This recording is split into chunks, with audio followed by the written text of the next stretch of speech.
Depois de assistir essa receita, eu te garanto que você nunca mais vai querer comprar aqueles pãezinhos, sabe? Que vende no supermercado e não estragam nunca. Vem comigo!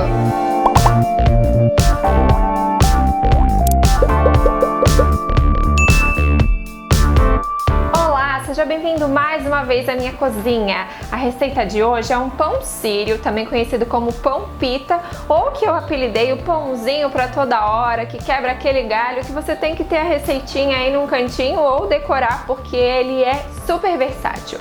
A receita de hoje não tem ovos e não tem leite, mas ela tem glúten. Então hoje a gente vai aproveitar para falar um pouquinho sobre ele. Mas antes, vamos para os ingredientes.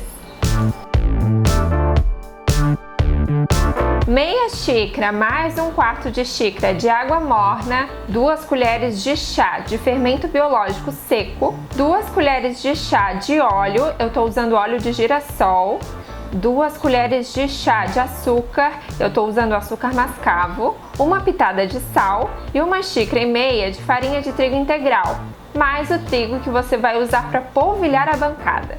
2 detalhes em relação à água. O primeiro em relação à temperatura. Água morna significa que você tem que ser capaz de colocar o dedo dentro e deixar o dedo lá. Se queimar o seu dedo, significa que está quente demais e você vai matar o seu fermento, então não é água fervendo.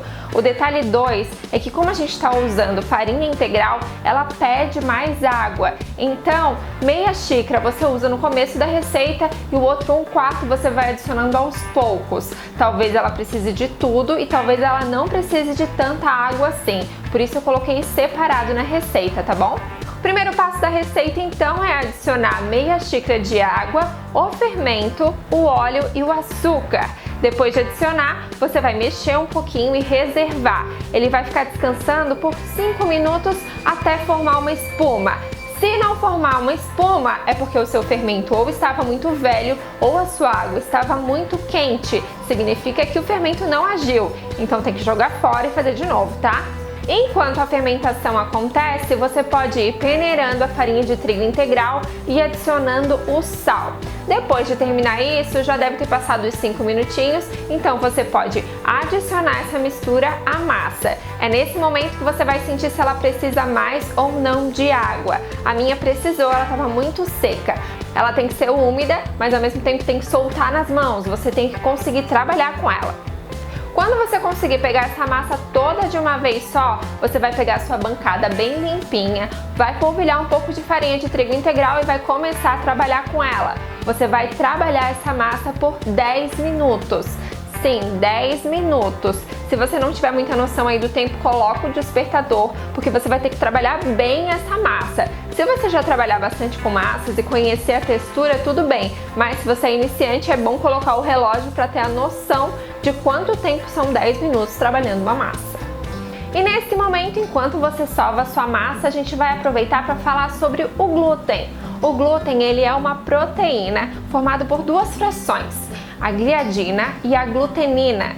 São elas as responsáveis por formar as redes que vão reter o gás carbônico e fazer o pão crescer. Mas atenção, a gliadina e a glutenina elas só são ativadas com a presença de água e também com a ação mecânica. Por isso que a gente faz isso de sovar o pão, para ativar essas redes de glúten.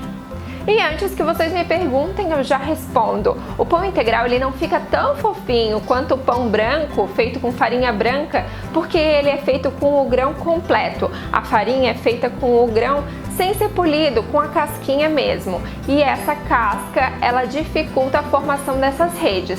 Elas são formadas, mas não de forma tão eficiente. Por isso, quando a gente quer fazer um pão bem fofinho, a gente adiciona uma parte de farinha integral, uma parte de trigo branco, para deixar esse pão mais fofinho e ainda assim aproveitar os nutrientes e as fibras da farinha de trigo integral.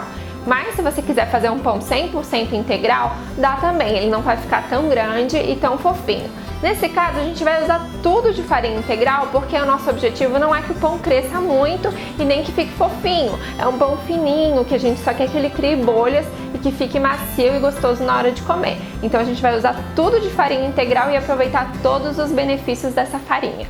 Agora chega de conversa que a essa altura o seu pão já deve estar bem sovado. Agora é só colocar ele de volta na bacia, cobrir com um paninho de prato e esperar mais ou menos 1 hora. Depois de 1 hora, a massa deve ter dobrado de tamanho, então a gente vai dividir ela para fazer os pãezinhos. Eu dividi em 8 partes, que eu acho que dá um tamanho legal. Se você quiser seguir um padrão, dá para pesar os pedacinhos, todos vão ficar iguais. Eu fiz mais ou menos no olho, porque eu não me importo muito que um fique maior do que o outro, mas vai do seu critério. Agora você vai fazer bolinhas com essa massa e abrir com o rolo de macarrão. É difícil deixar redondo, tá? Não é a coisa mais fácil do mundo.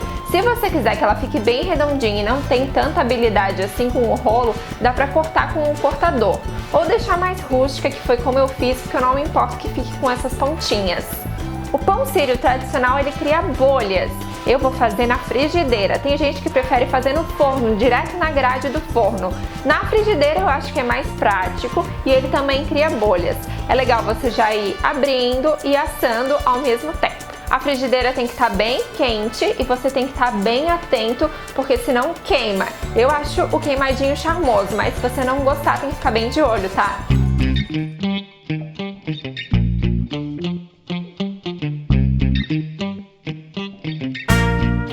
Esse aqui é o resultado final dos pãezinhos. O mais importante é que ele fique de um tamanho suficiente para você fazer o sanduichinho. Eu fiz um exemplo aqui para vocês. O meu é de pastinha de atum com cenoura, alface e rúcula. Mas você pode soltar a sua criatividade. Se você for vegetariano, por exemplo, dá para fazer com cogumelos, que fica muito gostoso. Dá para fazer com frango, com carne desfiada, com o que você quiser. O importante é soltar a criatividade. E se você quiser a receita da pastinha de atum que eu fiz aqui nesse sanduíche, eu vou deixar lá no meu Instagram. Meu Instagram é @cozinha.barbara. Me segue lá nas outras redes sociais e volta na semana que vem. Não esquece, dá o seu like, se inscreve no canal se você ainda não é inscrito e semana que vem eu vou ficar te esperando, tá? Tchau!